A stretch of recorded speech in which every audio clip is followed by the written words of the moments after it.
Hi there, my name is Tiffany Rivera, and today we're going to be discussing social media in the classroom. Social media is a platform by which more than 90% of people around the world communicate with one another. They're communicating with family or friends or colleagues or other professionals, or just keeping up to date with politics.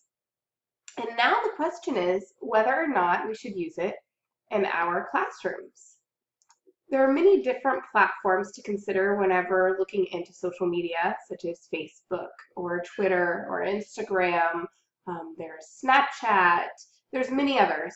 Um, for myself, I would say we would stick to looking more at Facebook and Twitter. They're microblogging sites for our students to be able to communicate with one another. Instagram is only pictures typically, so I figure we should kind of shy away from that and just stick to the microblogging side. So for my presentation, I decided to look at both the pros and the cons of social media. And I did this in order to give other teachers a perspective on social media and for them to be able to make their own opinions about whether or not they would use social media in their classrooms.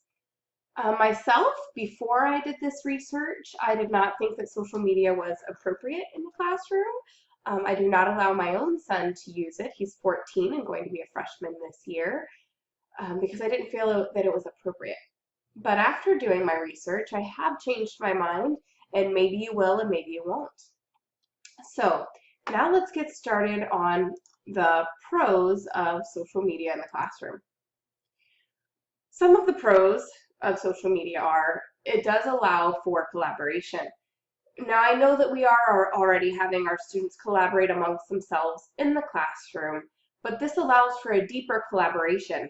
It allows for our students to be able to collaborate with not only other students around the world, but also other educators or other professionals around the world. And this is huge for our students because otherwise they wouldn't be able to do this. It gives students a voice. And what I mean by that is we do all have those quiet students. I myself, I was one of those quiet students.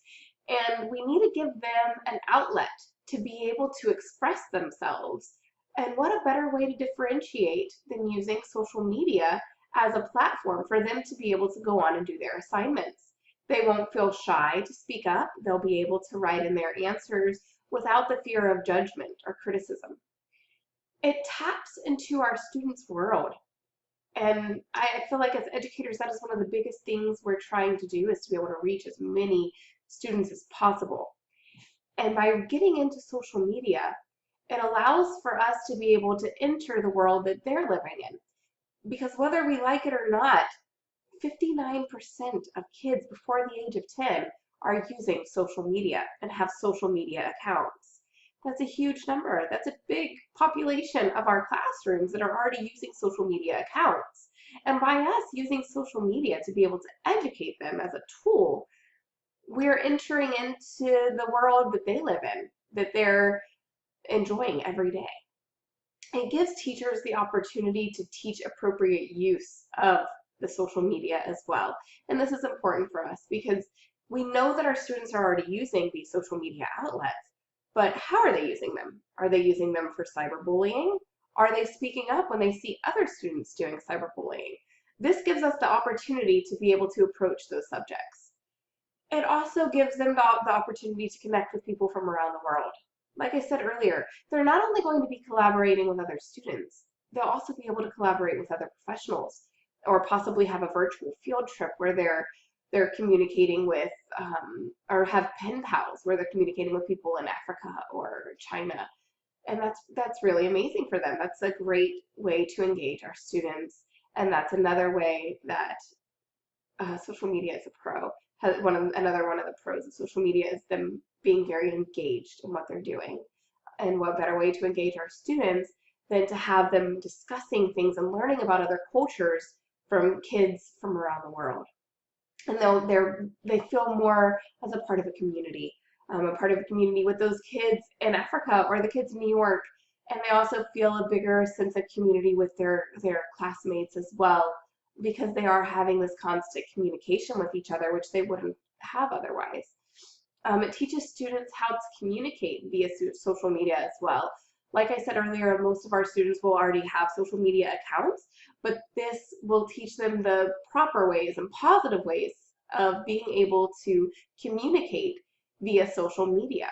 And we'll be able to monitor them and watch over them to make sure that they are communicating correctly and giving constructive criticism, because it's okay to criticize one another's work in a constructive manner. And this gives us the chance to be able to teach this in a live manner.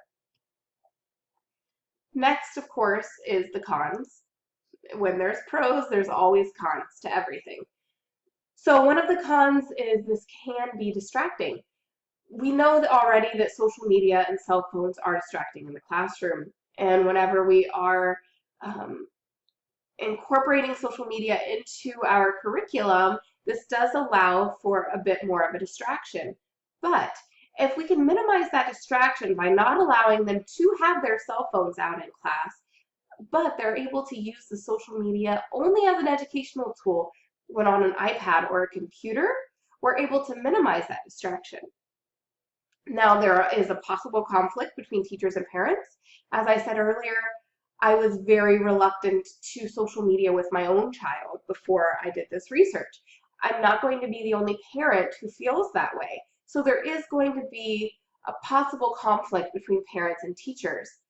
But knowing this, it allows us to be able to prepare for that ahead of time. There is a lack of training for teachers on how to use and implement social media in the classroom. This is a concern because it does take away from the time for teachers to be able to come up with innovative ways to embed social media into the classroom. So that is definitely a con of social media in the classroom. There is a possible increase of cyberbullying. Social media sites are typically the outlet for cyberbullying, but like I said earlier, even though there is that possible rise in cyberbullying, it's going to give us the opportunity to be able to teach our students to speak up for others whenever they are being bullied, or to be able to talk to students about the outcomes of cyberbullying, and maybe we wouldn't have had that opportunity to talk to them about that otherwise. There's also going to be a possible calls for improper use of social media while in class, and I believe that one way to keep this under control is by not allowing students to have their cell phones, like I had said earlier, but instead to only allow them to use the iPads and the computers where they're constantly being monitored by the teacher. And this will help to keep that down. There's also a possibility of inappropriate content being posted to these sites by the students.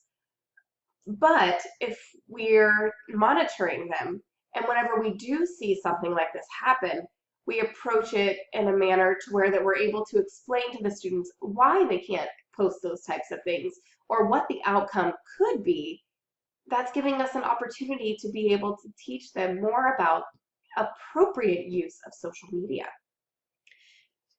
So now I gave you many pros and cons of social media. I do believe that social media being used in the classroom can be a great educational tool for our students if it's approached correctly. I also believe that there needs to be strict guidelines for how it's used and when it's used in the classroom, such as they're only allowed to use the social media on the iPads and computers.